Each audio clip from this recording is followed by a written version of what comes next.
오늘은 예수를 말하다 두 번째 노아에 대해서 두 번째 시간 가지려고 합니다.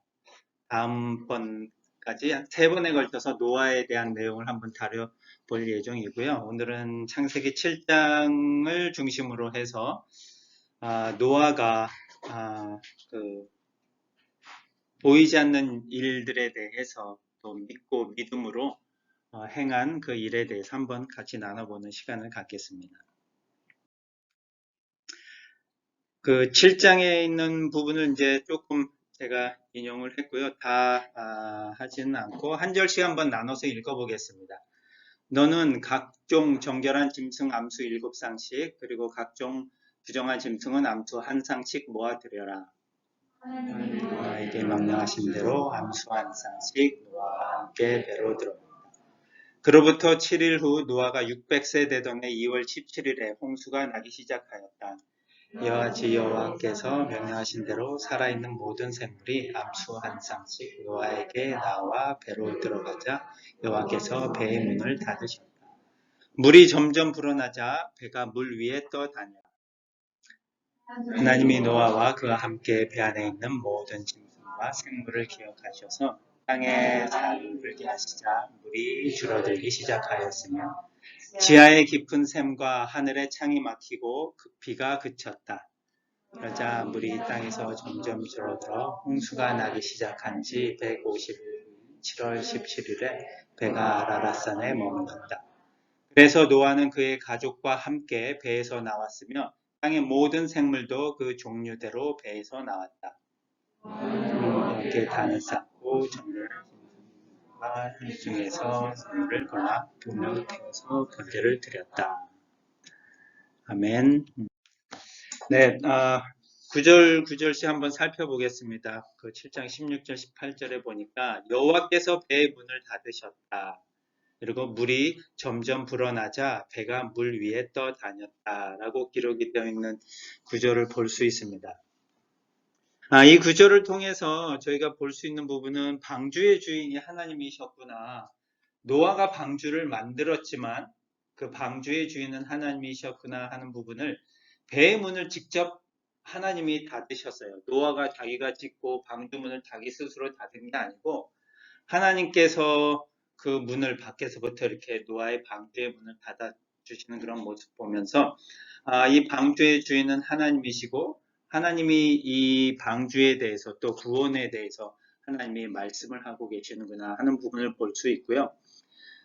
이런 방주의 문을 닫는 것으로 통해서 그 방주가 이제 물 위에 떠 있을 수 있고 방주의 역할을 할 수 있도록 해주신 구원의 완성도 하나님이 하시겠구나 하는 그런 부분들을 우리가 이 노아의 방주를 통해서 좀 엿볼 수 있을 것 같아요.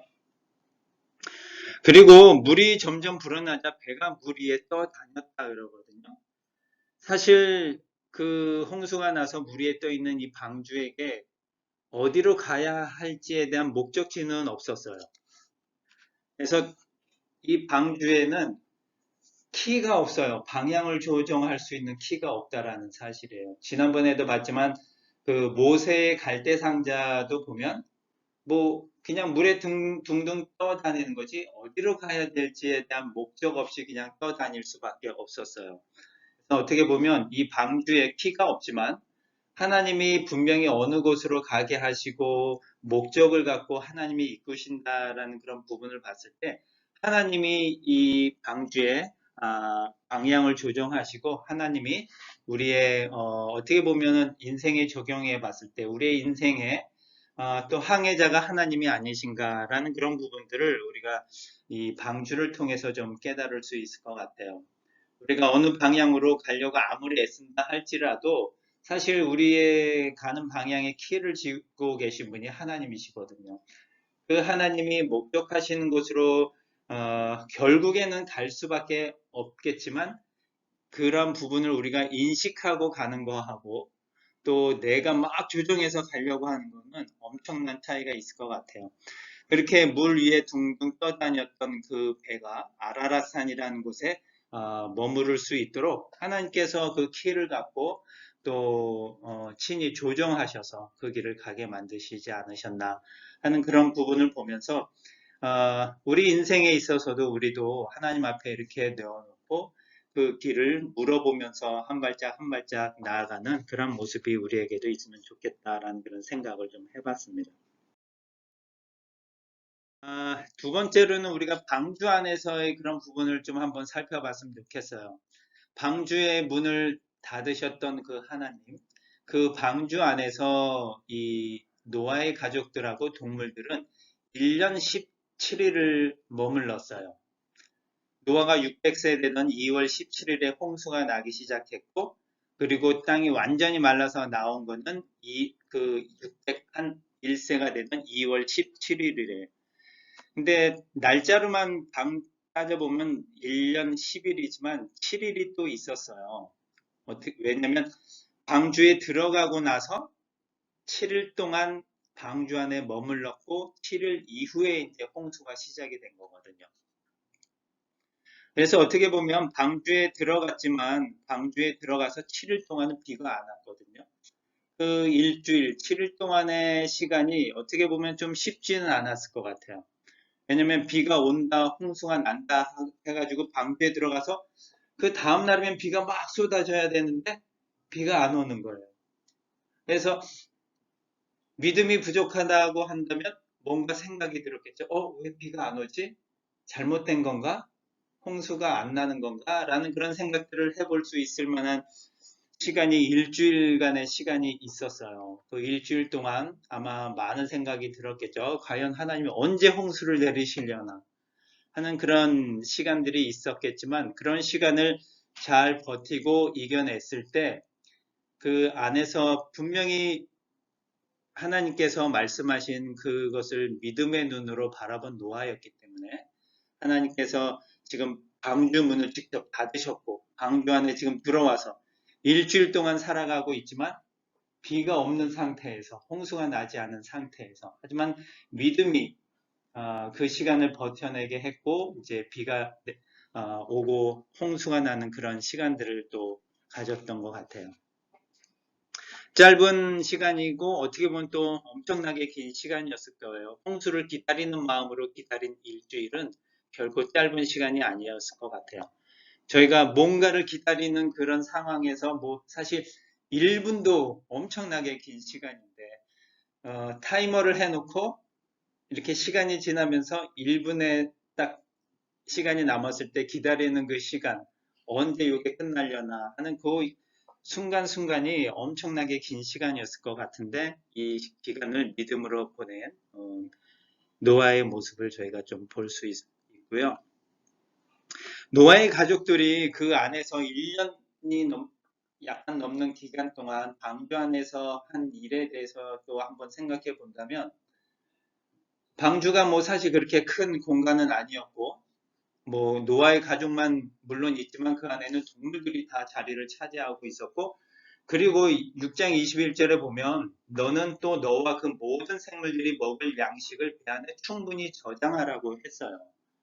그렇기 때문에 그 음식의 양도 어마어마하게 공간을 차지하고 있었기 때문에 사실 이 공간들이 넉넉지 않은 상황이었고 노아의 가족이 해야 될 일은 또 그 음식들을 그 안에 들어와 있는 동물들에게 또 나눠줘야 되는 일들이 있는 거거든요. 매일같이.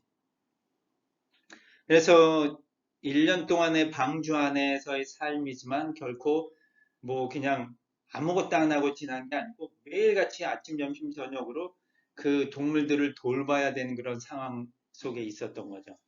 저희가 호주에서 훈련을 받을 때 한 일이 뭐가 있었냐면 젖소 우유 짜는 일을 했어요. 하루에 2번 짜는데 아침에 한 6시경에 한 번 짜고요. 3시경에 한 번 짜야 돼요. 그런데 이런 그 축산이나 이런 일을 하는 사람들의 또 가장 어려운 점이 뭐냐면 이거를 하루도 안 빼고 그 시간에 해야 되는 거예요.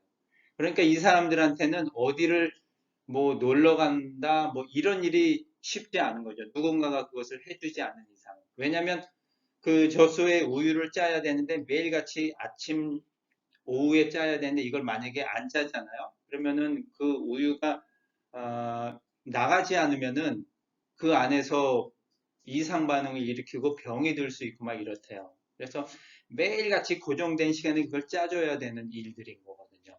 그래서 쉽지 않은 일이고 또 먹이를 주는 일도 쉬운 일이 아니고 뭐 가축들이 돌아다니면서 먹이를 구할 수 있는 형편은 아니니까 분명히 그 주어진 일 속에 진짜 1년을 엄청나게 열심히 그 방주 안에서 또 일을 했을 모습이 좀 상상이 갑니다.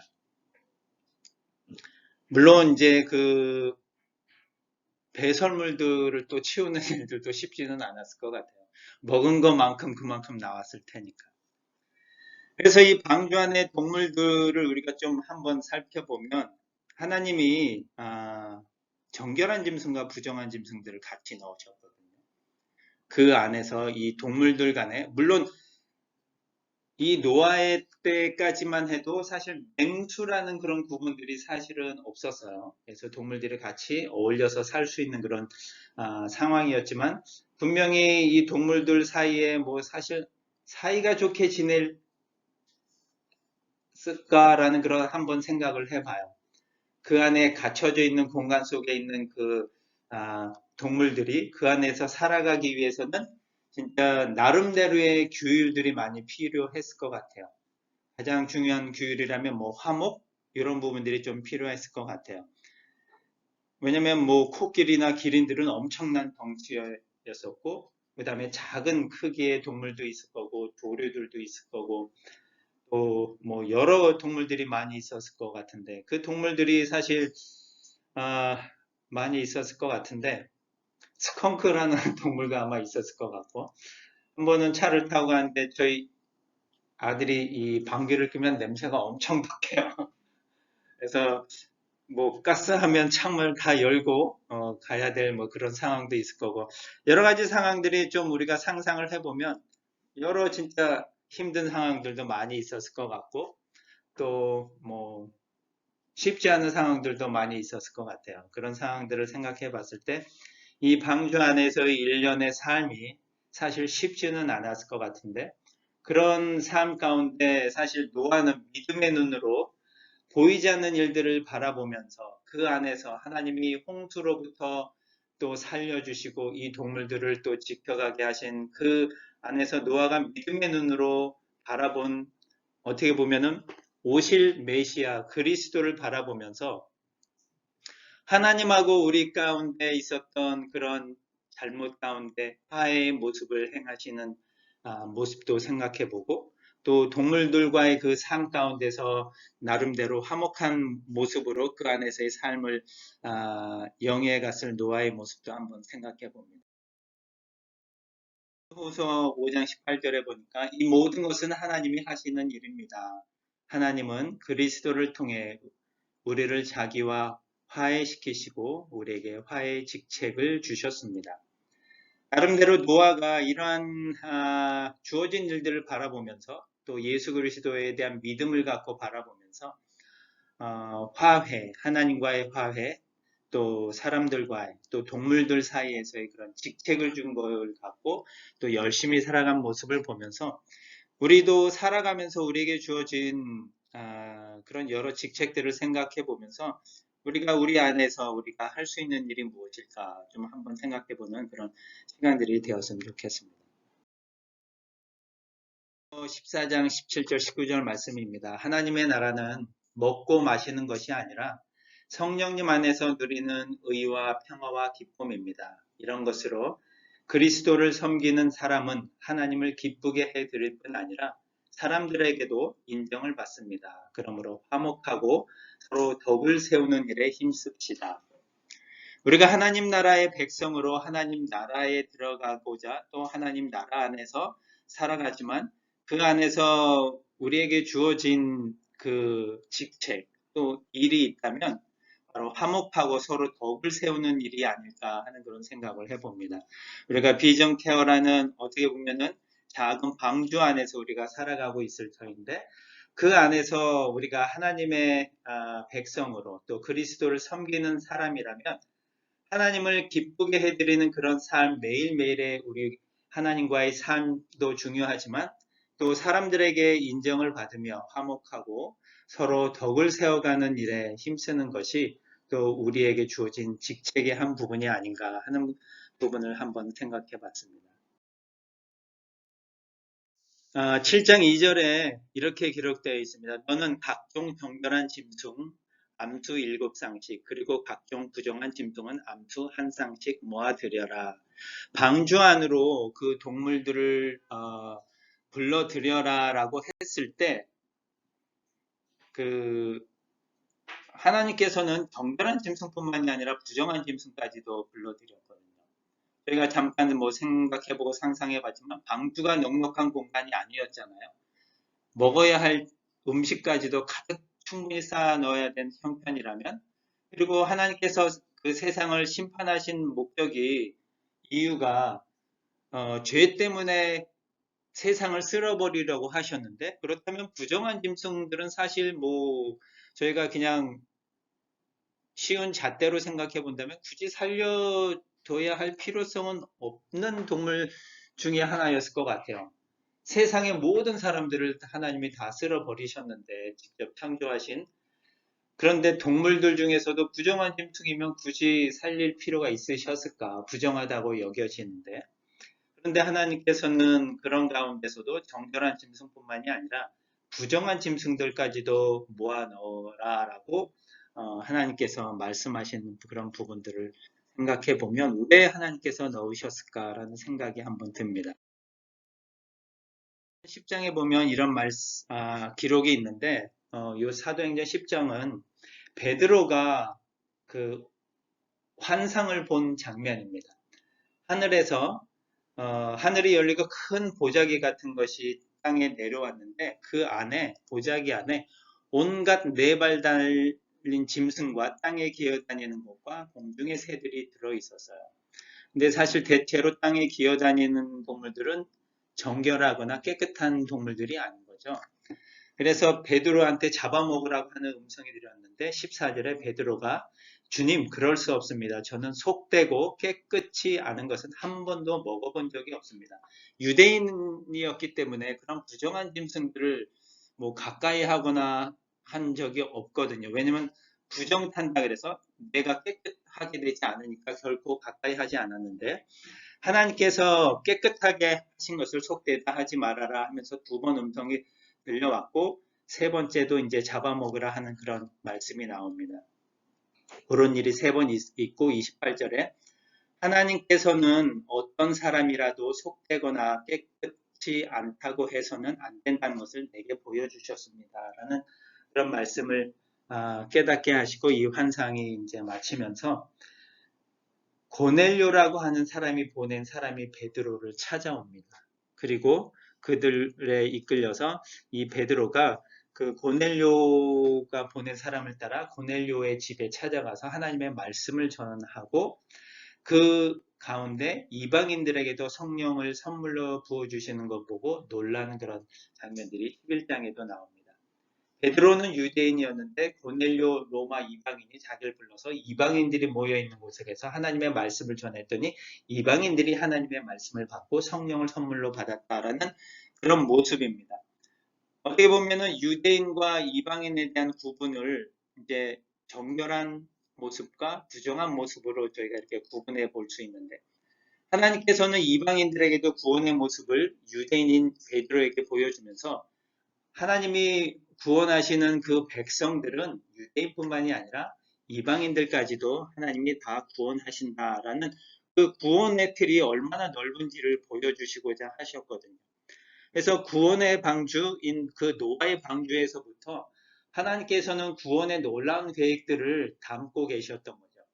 정결한 짐승인 유대인으로 해당하는 사람들만 내가 구원하려는 것이 아니라 온 세상에 있는 하나님을 믿는 모든 백성이라면 그들이 유대인들에게는 부정하고 또 더럽게 여길지라도 하나님이 깨끗하게 하시면 다 깨끗해질 수 있다는 거거든요.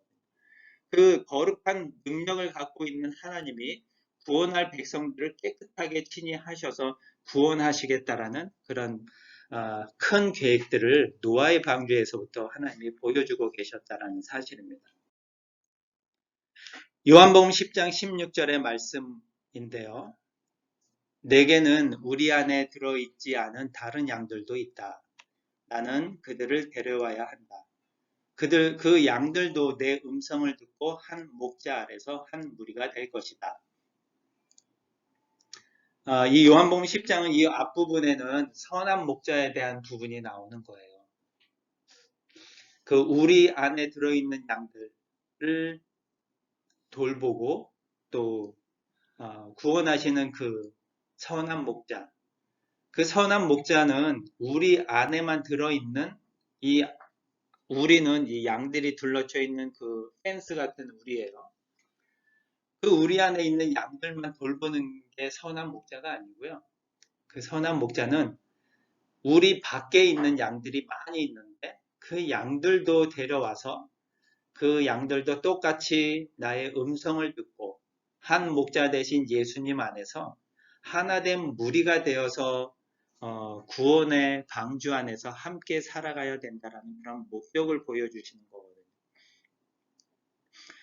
방주 안에 우리 안에 들어있는 것처럼 여겨지는 정결한 짐승만 넣은 것이 아니고 우리 밖에 있는 양들처럼 부정하게 여겨지는 짐승도 넣어서 예수님께서는 이 구원을 하시려고 하는 목적이 소위 선택받은 방주 안에 있는 것처럼 보여지는 사람만이 아니라 그 외에 있는 모든 사람들도 예수님의 이름을 부르는 자들을 다 택하시고 부르셔서 한 무리가 되게 하시려는 목적이 있으셨다라는 것이죠.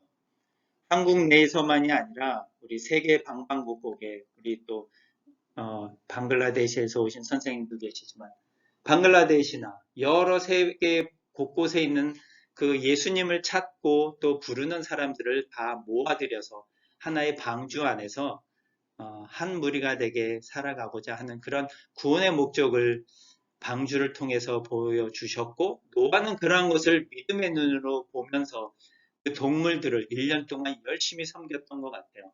우리에게 주어진 백성들을 우리에게 주어진 그 영혼들을 섬기듯이 그 한 사랑하는 마음을 갖고 한 무리가 되고자 하는 마음을 갖고 섬긴 그 노아가 본 그 예수 그리스도의 그러한 사랑을 우리가 좀 잘 깨달으면서 이 한 주간도 우리에게 주어진 일들을 또 우리에게 주어진 직책을 갖고 또 열심히 행하는 여러분이 다 되었으면 좋겠습니다.